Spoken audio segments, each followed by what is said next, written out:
Bismillahirrahmanirrahim. Assalamualaikum warahmatullahi wabarakatuh. Pada kali ini kita akan membahas tentang puasa. Puasa merupakan salah satu ibadah yang diwajibkan kepada kita setelah salat tentunya. Secara ta'rif, puasa berasal dari bahasa Arab dari kata shoma yasumu, sauman atau siaman, yang memiliki arti menahan, mengekang dari makan dan minum.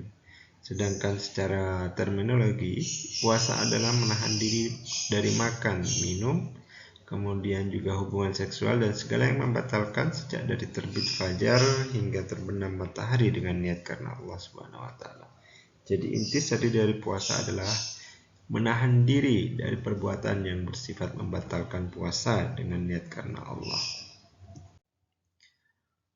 Dasar hukum puasa disebutkan di dalam Al-Quran maupun hadis Nabi, ya, salah satunya di surah Al-Baqarah ini.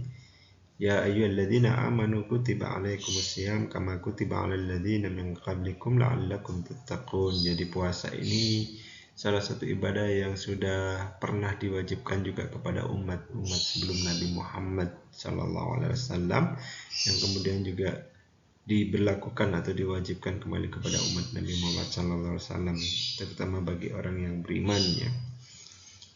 La'allakum tattaqun, agar kita itu menjadi orang-orang yang bertakwa. Jadi tujuan puasa itu adalah untuk tujuan yang bertakwa. Ada beberapa syarat dan rukun dari puasa. Bagi orang yang tidak berpuasa adalah yang baligh, berakal sehat, beragama Islam tentunya. Kemudian rukunnya ada niat, dilaksanakan pada waktu yang telah ditentukan, dan menahan diri dari berbuka. Puasa banyak sekali macamnya, tidak hanya ada yang wajib dan ada juga yang sunnah, sebagaimana salat. Puasa wajib tentunya adalah puasa Ramadan, kemudian ada puasa nazar, ada juga puasa kafarat, yaitu puasa untuk yang harus dilaksanakan karena melanggar kewajiban yang telah ditetapkan, seperti kafarat puasa pada bulan Ramadan bagi orang yang berjima atau bersenggama di siang hari, maka kafaratnya adalah memerdekakan budak, puasa 2 bulan berturut atau membebaskan 60 fakir miskin. Tujuan dan fungsi puasa, karena di sini puasa itu adalah menahan diri intinya, maka tujuannya tidak jauh daripada bagaimana menahan diri kita ini dari hal-hal yang negatif yang dilarang oleh Allah. Bahkan di dalam puasa ini, hal yang diperbolehkan pun dianjurkan kita untuk menahan, ya, seperti makan dan minum. Walaupun makanan dan minuman itu adalah halal, tapi di saat kita berpuasa kita dianjurkan tidak untuk makan dan minum. Begitu pula jima atau bersenggama dengan istri pada waktu siang hari, itu pun walaupun dengan istri yang sah sudah nikah, maka kita diharap untuk menahan. Jadi menahan diri intinya dari hal-hal yang tidak diperbolehkan, seperti misalnya ghibah, berkata berbohong, hal-hal yang negatif, bahkan juga hal-hal yang awalnya diperbolehkan menjadi agar kita menahan diri, ya, dan menjauhi dari hal-hal yang menguruskan kotor tadi, maksiat dan lain-lain sebagainya. Hikmahnya, puasa menjadi sarana untuk mensyukuri nikmat Allah. Jadi dengan adanya puasa ini, secara lahir kita bisa mendapatkan kesehatan juga, secara batin kita bisa mendapatkan rasa syukur, bagaimana kita merasakan saat kita lapar, sehingga tumbuh dalam diri kita untuk selalu memberi, ya, sifat sosial kita menjadi tumbuh. Puasa menjadi sarana untuk bertakwa. Puasa dapat menundukkan watak dan memecahkan syahwat, karena puasa itu juga karena di situ adalah ada sifatnya menahan, maka puasa itu bisa berfungsi sebagai tameng, ya, saat kita lapar dari perbuatan maksiat. Puasa dapat membuat pelakunya bersifat penyayang dan mengasihi tadi, jiwa sosial. Puasa diwajibkan bagi semua orang Islam, baik kaya maupun miskin, sehingga sama-sama merasakan bagaimana merasakan haus dan dahaga.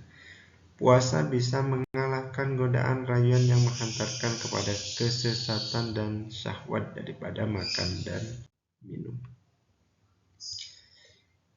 Ini perintah untuk puasa Ramadan ini ya kan. Faman syahida minkum syahra falyasum wa man kana maridan aw ala safarin fa iddatun min ayyamin ukhra.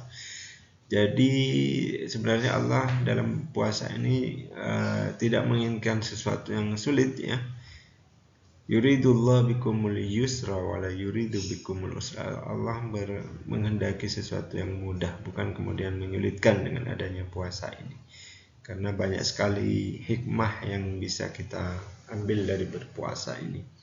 Bahkan ketika kita memang dalam keadaan sakit atau musafir, maka kita bisa mengganti puasa itu di bulan yang lain. Walitukmilal iddata walitukabbirullaha ala ma hadakum la'allakum tashkurun, tentunya agar untuk mengagungkan Allah dan kemudian bertakbir kepada Allah sehingga kemudian menjadi pribadi-pribadi yang bersyukur. Ini ya ayyuhalladzina amanu kutiba alaikumusiyam kama kutiba alal ladzina min qablikum la'allakum tattaqun. Dari saja. Ini juga hadisnya.